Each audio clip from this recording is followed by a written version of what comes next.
כמה פעמים הייתם בתקופת אימונים או פעילויות שלא ממש הלך? היום אני אתן לכם 5 טיפים שתוכלו לנצל גם כשאתם מגיעים לתקופות כאלה וגם אם אתם סתם מגיעים לאימון מסוים ואתם רואים שהיום זה לא יום שכדאי להעמיס על הקבוצה ועל השחקניות. הנה מתחילים.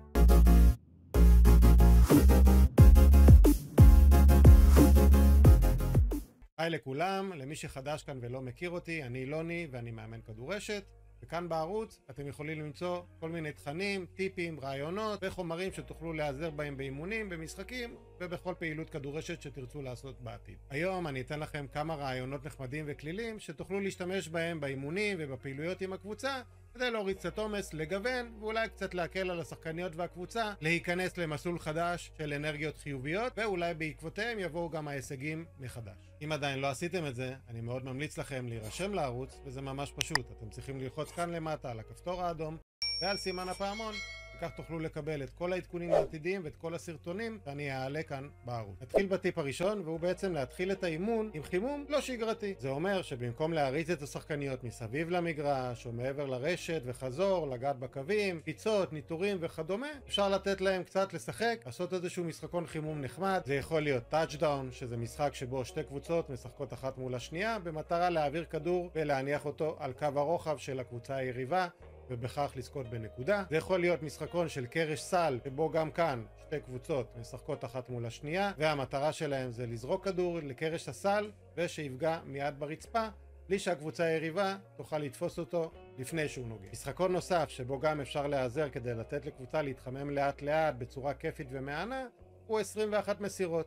משחק פשוט שבו גם כאן קבוצה משחקת מול קבוצה יריבה והמטרה היא להעביר 21 מסירות ברצף בין שחקניות אותה קבוצה בלי שהכדור ייפול ובלי שהקבוצה היריבה תחטוף אותו באוויר וכדומה. כמובן שבכל משחקון חימום שכזה נסו להשתמש בכל המגרש ולא רק בחלקים ממנו. טיפ מספר 2, כאשר בזמן האימון מתקיימים תרגילים בזוגות או בשלישיות, נסו לבצע בכל כמה דקות תחלופה של בני הזוג או השלישיות כדי לגוון לשחקניות מול מי הן מתאמנות, זורקות, קופצות, תופסות וכדומה.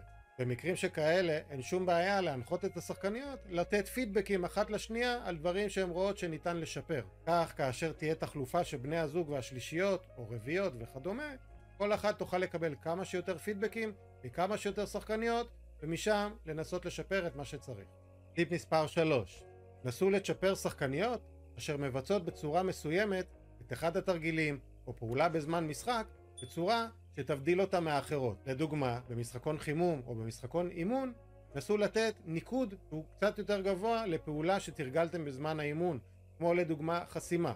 אם תרגלתם חסימה בזמן האימון, נסו לתת 2 נקודות על נקודה שתבוצע כתוצאה מחסימה מוצלחת במשחקון הסיום של האימון. או אם תרגלתם דיוק וחוזק במכה פתיחה, תנו ניקוד מסוים ששונה מהניקוד הרגיל לשחקנית שתעשה נקודה ממכה פתיחה. טיפ מספר 4, כאשר אתם מחלקים את האימון למקטעים, נסו להקציב זמן מוגדר ולא ארוך מדי לכל מקטע כדי לשמור על איזושהי אינטנסיביות ספורטיבית של השחקניות והקבוצה ולא לגרום למצב של מיצוי בשלב מוקדם מדי או מאוחר מדי. כך לדוגמה, אם אתם עושים תרגיל מסוים של הנחתות, זריקות, תפיסות וכדומה, נסו לתחום אותו ל-6, 8, 10 דקות כך שכולן יוכלו לתרגל כמה שיותר ובצורה מיטבית, אבל אל תאריכו כדי שזה כבר לא יימתח וימרח במצב ששחקניות התחילו לזלזל ולהירדם. את המקטעים האלה אפשר גם לתחום לא רק בזמן, אלא גם בתוצאה, ניקוד או כל יעד אחר שתציבו כדי למנוע מצב של הערכת יתר. כך ניתן להגדיר שכל תרגיל הוא עד X הנחתות, Y תפיסות וכדומה. טיפ מספר 5, אם יש שחקנית מסוימת שעשתה אימון טוב במיוחד או נמצאת בגרף עלייה באימונים האחרונים, אתם רוצים לצ'פר אותה, תרגישו חופשי לתת לה להיות עוזרת המאמן שלכם. אין כמו להיות יד ימינו של מאמן, גם כדי להוסיף ביטחון לשחקנית וגם כדי לתת דוגמה לשחקניות האחרות, שיהיה שכר עבור העמל בכל אימון ובכלל.